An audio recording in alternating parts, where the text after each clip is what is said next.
आपको बताने जा रहे हैं प्रश्नावली 1.1 का ऑल क्वेश्चन, यानी ऑल क्वेश्चन का मैंने सॉल्यूशन कर दिया है और इससे आगे जितने भी चैप्टर हैं उन सभी को मैंने समाप्त कर दिया है। आप लोग डिस्क्रिप्शन बॉक्स में जाकर के चेक कर लेना। तो फिलहाल अभी मैं खत्म करने जा रहा हूँ प्रश्नावली 1.1 को फिनिश, ठीक है। तो आइए एक एक क्वेश्चन लेते हैं और सॉल्व करते हैं बिल्कुल शानदार तरीके से।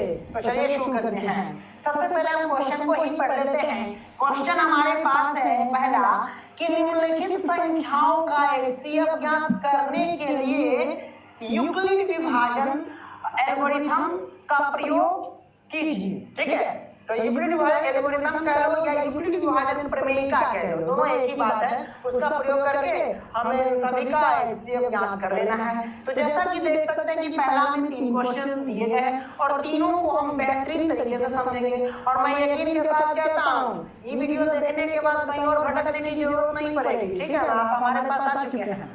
चलिए पहला क्वेश्चन कहता है कि 135 और 225 का हमें एचसीएफ ज्ञात करना है। ये रंग वगैरह पेन टू टेक्स्ट पर मत जाना और मेरी सारी पेन कर दी है, ठीक है ना, इसलिए टेंशन मत लेना तुम लोग।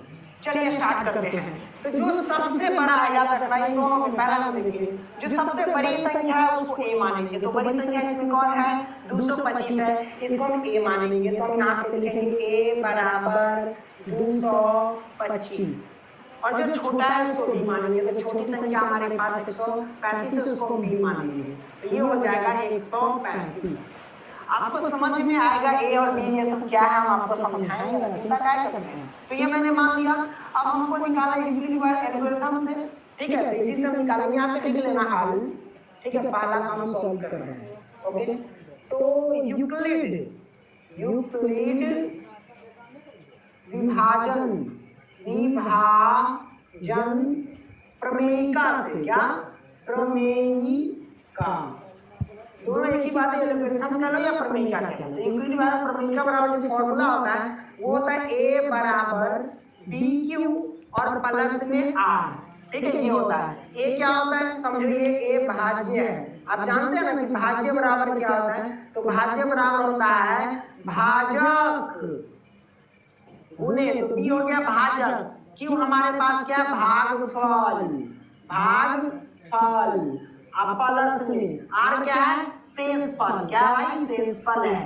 तो r हो गया शेषफल, q हो गया भागफल, b हो गया भाजक, a हो गया भाज्य। इसी पर तो निकालना है। कौन सी बड़ी बात है, बड़ा सिंपल है।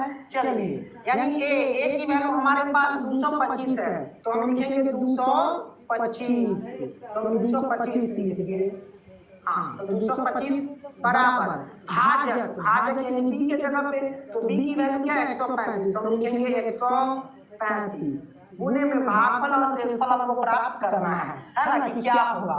कोई दिक्कत नहीं, बड़ा सिंपल सा है भाई। हम देखो ये भाजक है, ये भाज्य है, यानी भाजक 135 और भाज्य है 225। तो 135 से 225 में भाग देंगे तो भागफल और शेषफल दोनों आ जाएंगे। तो आइए हम इधर क्या करते हैं, भाग देते हैं। 135 से भाग देंगे किसमें, देखो इस साइड वाले इस साइड में भाग देते हैं, ठीक है। 225 में हम भाग देते हैं, ठीक है। यानी भाजक से हम भाज्य में भाग दे रहे हैं। चलिए यही नियम है, ऐसे करना, कोई दिक्कत नहीं। तो 135 गुना 270 ज्यादा हो जाएगा। 135 एकम लगेगा तो ये हो जाएगा 135, घटा देंगे तो ये 0, ये हंसेंगे तो 12 9 3 12 9, ये एक में से गया तो 0, मतलब 90 आ गया। तो r आ गया 90 और q हो गया a, से भागफल q और शेषफल 90। तो यहाँ पे रखेंगे कि भागफल कितना है 1 आया, तो हम लिखेंगे 1 और प्लस शेषफल कितना है 90 आया, तो 90 लिखेंगे। और ऐसी प्रक्रिया कब तक करनी है, जब तक शेषफल 0 ना आ जाए तब तक करते रहना है, ठीक है। ओके आइए आगे बढ़ते हैं। आप क्या करेंगे 135 से नहीं, इसको इधर ले आएंगे। 135 बराबर 90 शेषफल है नहीं, इसको यहाँ पे रखेंगे, ठीक है। तो हमारे पास हो गया भाजक 90 और भाज्य हो गया 135। अब 90 से 135 में हम भाग देंगे। चलिए हम भाग लेते हैं। 90 से हम 135 में भाग देंगे, ठीक है। तो क्या दिक्कत है, कोई दिक्कत नहीं भैया। 90 दुना ज्यादा हो जाएगा ना 180, तो 90 कम 90 घटा देंगे तो कितना हो जाएगा, ये हो जाएगा भैया 5 9 4 13, है ना। तो यहाँ पे देख लो 45 हो गया। कितना हो गया? 45 हो गया। तो हमारे पास जो शेषफल आ गया 45 और क्यू आ गया 1। चलिए पुट करते हैं। तो क्यू की जगह पे हम रखेंगे 1 यानी भागफल, अब प्लस शेषफल की जगह पे रखेंगे 45। 45 आ गया। अब हम वही बात क्या करेंगे, 90 को इस साइड लाएंगे भाज्य की जगह पे, और शेषफल को क्या है भाजक की तरफ ले जाएंगे 45। अब 45 से 90 में भाग देंगे, फिर क्या करेंगे भैया 45 से हम भाग देंगे किसमें, तो 90 में। चलिए भाग 45 गुना 90 घटा देंगे तो क्या होगा 0। तो आ रहा है 0 मतलब भागफल हो गया 2। ठीक है, भागफल हमारे पास 1 है ना, तो 2 है तो हम 2 लिखेंगे और शेषफल कितना 0। अब देखिए 0 आ गया ना, तो समझिए हमारा आंसर आ गया। आगे ना जो आप हल करने की कोई जरूरत नहीं। अब हम क्या करेंगे काउंटिंग करेंगे। तीसरा नंबर पे जो संख्या आएगा वही आंसर 1 2 3। तीसरा नंबर पे 45 आ गया, तो हम कह सकते हैं कि अतः HCF बराबर कितना हो गया भैया 45। इन दोनों संख्या का 135 और 225 का कितना हो गया, तो HCF 45। ये हमारे पास आंसर हो गया। आइए अब हम दूसरा प्रश्न लेते हैं। तो इसको हम क्या करेंगे फिलहाल मिटा देंगे। ओके, तो आप लोग क्या करना है स्क्रीनशॉट मार लेना। ओके, आइए अब दूसरा हमारे पास है। तो जो बड़ा है उसको हम ए मानेंगे, जो छोटा है उसको बी मानेंगे। तो बड़ा हमारे पास 38,220, तो बड़ी संख्या को हम ए मान लेंगे। तो हमारे पास ए बराबर हो जाएगा कितना 38,220, बी हमारे पास 196 तो 196। अब वही यूक्लिड विभाजन प्रमेयिका से निकालेंगे। ठीक है, खाली ये दूसरा हम सॉल्व कर रहे हैं। ओके, तो यूक्लिड विभाजन प्रमेयिका से कोई दिक्कत नहीं। यूक्लिड विभाजन प्रमेयिका से तो यूक्लिड विभाजन प्रमेयिका बराबर फॉर्मूला तो a बराबर bq प्लस में r। ऐसे भी ये लिख देते हैं, कोई दिक्कत नहीं है। ओके, तो a की वैल्यू हमारे पास कितना है 38,220 बराबर b की वैल्यू कितना है 196 और गुणन में q है तो q रहने दो और प्लस में r है तो r रहने दो। इन दोनों की वैल्यू हमको याद करनी है, कोई दिक्कत नहीं। 196 से 38,220 में क्या करेंगे भाग देंगे। क्या करेंगे भैया भाग देंगे। तो आइए हम भाग देते हैं 196 से भाग देते हैं कितना 38,220। चलिए भाग देना स्टार्ट करते हैं। चलिए अब हम क्या करेंगे 196 का घात पढ़ेंगे तो 196 एक कम 196 गुना पढ़ेंगे तो ज्यादा हो जाएगा 382 है ना। तो हमारे पास 196 हो गया। अब 196 में हम 196 घटा देंगे तो हाथ से 12 में से 6 जाएगा तो कितना बचेगा 6। अब ये बचा कितना 7, हाथ से नहीं इधर तो 17 में से 9 जाएगा 8 9 17 8। ये बचा कितना, ये बच गया भैया हमारे पास दो में से गया तो 186। अब ये 2 है ना, 2 को यहाँ हम काट लेंगे तो 1862 हो जाएगा है कि नहीं। अब 196 नमा लग जाएगा तो 9 6 54, 54 के 4 हासिल गया 5, 9 9 81, 81 5 86 के 6 हासिल गया 8, 9 9 9 8 के कितना हो गया 17। तो ये हमारे पास 17 हो गया। अब ये देखो 6 है ना, एक निकाल के लो तो इसमें जाएगा 12 12 में 4 8 4 8 होगा। ये बचा कितना 5, हाथ से लेंगे तो बचेगा कितना 15। कितना था भाई 15। अब 15 में से 6 तो 9, ठीक है 9 से 9 बचेगा। ये बचा कितना भैया, ये बच गया 7 में 7 तो 0, 1 में से गया तो क्या 0 कट गया तो 98। अब ये 0 बचा 0 काट लेंगे 196 में 5 लग जाएगा 6 5 30 के 2 हासिल 3, 9 25 45 48 की 8 80 के 4 5 5 5 4 9।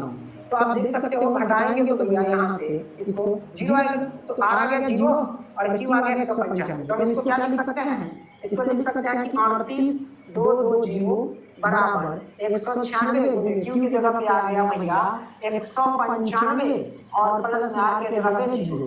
तो r जब ये 0 आ गया तो समझो आप आगे सॉल्व करने की जरूरत नहीं। आ जाओ गिनती करके तीसरा नंबर 1 2 3, तीसरा नंबर 196 तो होता है HCF जो है हमारे पास कितना है 196। ये हमारे पास आंसर हो गया, कोई दिक्कत नहीं। तो दूसरा आपने सॉल्व कर लिया। अब हम क्या करेंगे तीसरा प्रश्न सॉल्व करेंगे है ना। तो चलिए हम इसको मिटा देते हैं पहला का तीसरा। तो चलिए तीसरा का हम हल कर लेते हैं। ओके, कोई दिक्कत नहीं। तो यहाँ पे देखो कि जो सबसे बड़ी संख्या उसको हम a मानेंगे, तो a बराबर हमारे पास 867 है एंड b बराबर हमारे पास कितना है 255 है। यूक्लिड विभाजन प्रमेय का बराबर है ना, यूक्लिड विभाजन प्रमेय का बराबर। यूक्लिड विभाजन प्रमेय का बराबर क्या होता है, a बराबर bq प्लस में r। तो a की वैल्यू हमारे पास है 867 बराबर b की वैल्यू है हमारे पास 255। चलिए अब गुणे में q तो q और प्लस में r को r रहने देते हैं। 255 से किसमें भाग देंगे तो 867 में। चलिए भाग दे देते हैं। तो हम अगर भाग देंगे 255 चौके ज्यादा हो जाएगा है ना, और 255 तिहाई लग जाएगा क्या, हाँ लग जाएगा। 5 के 15 के 5 हाथ से 5 15 हमको याद है 6 हाथ से 3 6 और 1 7 7 घटाएंगे तो 2 6 से 0 102 आ गया। तो r की जगह पे 102 की जगह पे 3। चलिए हम पुट करते हैं, तो यहाँ पे लिखेंगे 867 बराबर 255 गुणे में q की जगह पे है 3 और प्लस में r की जगह पे 102। अब हम क्या करेंगे 255 को इधर ले आएंगे बराबर 102 है ना, तो 102 को इधर ले आएंगे। ठीक है, क्या करेंगे 102 को इधर ले आएंगे। अब 102 से 255 में भाग देंगे, 102 से 255 में भाग देंगे तो कितना होगा, ये हो जाएगा भैया कि 102 लगा दो तो 204 होगा। घटाएंगे तो ये 1 होगा, ये होगा 5 51 बचेगा है कि नहीं। ये हमारे पास q और ये हमारे पास r। चलिए हम पुट करते हैं, गुणे में q के जगह पे रखेंगे 2 और प्लस में r के जगह पे रखेंगे 51। ठीक है, अब 102 को इधर ले आएंगे। ठीक है, कोई दिक्कत नहीं है। अब 102 को इधर ले आएंगे। अब हम क्या करेंगे भैया देख लो ध्यान से, 51 को इधर ले आएंगे, 51 से 102 में भाग देंगे।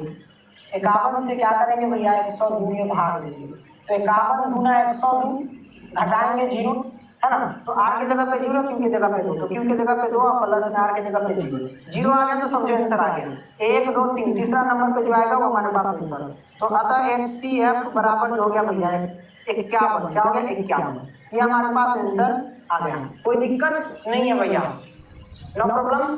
चलिए अब हम चलेंगे क्या प्रश्न क्रमांक 2 की ओर।